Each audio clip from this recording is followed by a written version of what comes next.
The Aachen Treaty, otherwise known as the Treaty of Aix-la-Chapelle, was signed by Emmanuel Macron and Angela Merkel last week.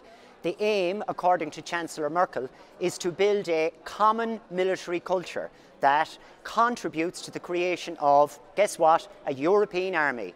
These two countries are undeniably the driving force of the European Union. In a post-Brexit Union, there will be an even bigger bloc, and with qualified majority voting, it will be very easy for them to get things passed as smaller countries' voting powers are weakened, as we warned. The money to be made in exporting arms is irresistible for politicians when it comes to the national GDP, of course, but also on a personal level. This is notoriously one of the most corrupt industries in the world. Every one of the last 5 French presidents has been embroiled in an arms dealing scandal of some sort, whether it's François Mitterrand's son being convicted by a French court for illegal arms sales to Angola, or the many scandals of Nicolas Sarkozy. The weapons trade has always found a way to corrupt the highest office in France. Just recently, Macron was under pressure after his former bodyguard, who was forced to resign after a video of him surfaced beating protesters while dressed in police gear, was using a French diplomatic passport to conduct business as an arms dealing consultant.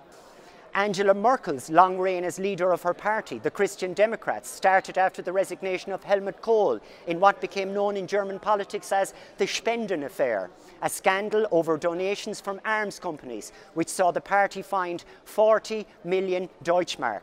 The party had been maintaining secret accounts to receive millions in donations and bypass German law. In 2011, then European Commissioners Michel Barnier and Antonio Tajani set up a defence industry and market task force which identified military research as a priority area for the European Union.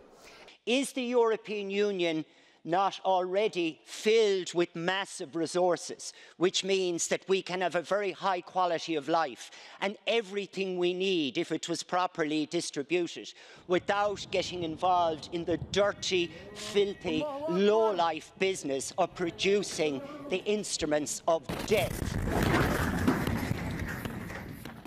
The European defence market is dominated by only a handful of big corporations. Ireland has no defence industry. That's according to documents obtained under Freedom of Information from the Department of Defence. 9 of the 10 largest European defence companies have an established lobbying presence and employ accredited lobbyists who can access the European Parliament at will, unlike your average citizen. Besides these individual companies, there is Aerospace and Defence Industries Association Europe, the umbrella organisation of the air, space and defence sector that unites 14 arms multinationals and 26 defence associations. And since 2016, we also have the ECSO, where major arms companies are also represented. In 2015, an advisory group calling themselves the Group of Personalities was set up to cement the structure, objective and ideology of future European defence research programme. Of the 16 members, 9 were from the defence industry. There were no civil society groups, I repeat, none, only pro-military politicians handpicked by the Commission and, surprise, surprise, as Cilla Black used to say, their expert advice was to create a European Defence Fund, a pool of money that they could each go and tender for.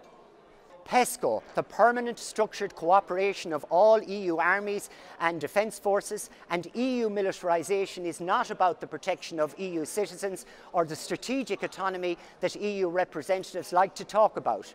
Remember, the first commitment of PESCO is to consistently increase military expenditure in real terms. Imagine if the underpaid members of our defence forces could get a deal like that.